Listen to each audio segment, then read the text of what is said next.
Glider 11.3 Cross-Country Soaring. Let's delve into the world of high-performance gliders and the intricate art of extended cross-country flights. So, picture this: soaring enthusiasts navigating the skies in gliders with different glide ratios. It's like the Ferrari of gliders, covering more ground and zooming faster compared to its 20-to-1 counterpart, assuming the pilots share a similar skill level. Now, here's the lowdown on high-performance gliders. Most of them are sleek, single-seaters, giving you that solo Sky Commander vibe. But, if you happen to lay your hands on a two-seater high-performance glider, well, don't hit the skies without a bit of wisdom from an authorized flight instructor. Safety first, always. These high-performance birds are a tad more complex and might need a bit more finesse in the cockpit. From landing gear to flaps and wheel brakes, you've got to know the glider's glider flight manual or pilot's operating handbook inside out. Oh, and retractable landing gear? Yeah, it's a thing. Make sure you check that landing gear down box on your pre-landing checklist. A small detail that's kind of a big deal. You've got options: positive flaps for thermal fun and even negative flaps for those speedier glides. But beware, some high-performance gliders skip the air brakes and rely solely on generous positive flap settings for landing. Wingspans also play a role in the high-performance drama. Longer wings mean more care needed to dodge ground loops during takeoff or landing. Think runway lights and obstructions, they can become a headache. And heaven forbid a wingtip kisses the ground before touchdown. That could lead to a dramatic cartwheel, turning your glider into a potential art installation of bent metal. Now, when you're in the cockpit of a high-performance glider, it's like handling a feather. Pilot-induced oscillations, PIOs, can sneak up on you if you're not careful. Wrist action, with the forearm on the thigh, can be your secret weapon to avoid those unwanted wobbles. And don't get too excited about taking off with your landing gear tucked in. Most gliders prefer their gear down when leaving the ground. A gear-up landing might just bring a bit of embarrassment and minor damage, but it's not exactly a soft landing, if you catch my drift. Now, let's talk water about ballast. Want to maximize your cross-country speed on a day with robust thermals? Water ballast is your friend. It might slow your climbs a bit, but the speed boost between thermals is totally worth it. Just don't forget to dump that water before landing. Heavy wings make for tricky ground rolls, and a hefty landing might be knocking on your cockpit door.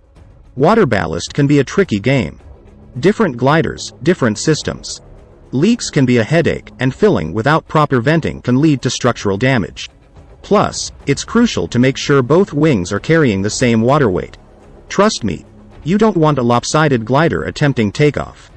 Water expands when it freezes, and that force can be enough to wreak havoc on composite wing skins. If you're planning to engage in temperatures below 0 degrees Celsius, check your glider flight manual or pilot's operating handbook for the recommended additive to keep that water from turning into a glider-sized popsicle. Some gliders even have a secret weapon in their tail, a ballast tank, balancing the aircraft's center of gravity. But, use it wisely. Too much water in the tail tank can throw off your balance, leading to a not-so-fun flying experience. Imagine soaring through the skies, breaking world records as you ride the invisible currents of ridge or wave lift. These lift sources can stretch for hundreds of miles, creating a highway in the sky from sunrise to sunset. Unlike thermals, ridge or wave lift tends to be more consistent, offering long, straight stretches at high speeds, setting the stage for epic cross-country flights.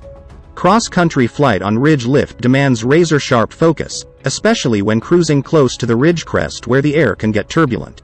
It's a test of a pilot's concentration, flying for hours in rough conditions over varying terrain. For beginners, these conditions might be a bit too adventurous. In regions with relatively low ridges, like the eastern United States, ridge lift might not soar too high, keeping pilots within reach of potential off-field landing spots. When dealing with milder conditions, navigating through gaps in the ridge might require some thermaling to gain enough altitude to cross them. Ridge lift can also serve as a temporary refuge when cumulus clouds spread out, forming a stratus layer that shades the ground and temporarily halts thermal activity. In such cases, a wind-facing slope becomes the glider's ally until the sun returns to rekindle the thermals. Now, let's talk about wave lift, the secret ingredient for those long-distance and high-speed cross-country flights. The strategy here involves climbing high in the wave, then gliding with a powerful tailwind to the next downwind range for another climb. It's a thrilling concept, but it requires careful consideration of pilot physiology, such as dealing with the cold and oxygen issues, along with respecting airspace restrictions. Enter convergence zones, adding another layer to the cross-country flight playbook. These zones, whether consistent lines or just hotspots for thermals, offer the possibility of dolphin flight, gliding over long distances without the need for thermaling.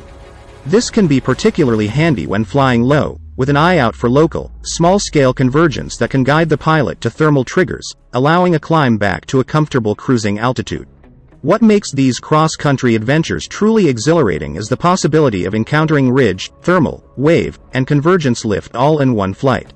It's like navigating through a symphony of lift sources, demanding mental agility and making each flight an exciting and rewarding experience. So, strap in, chase those invisible currents, and let the sky be your canvas for an unforgettable cross-country journey. If you click like and subscribe and leave a comment, we will provide a coupon for a free PDF download, one of 9 ebooks. However, each individual can only download up to 1 out of 9 ebooks for free.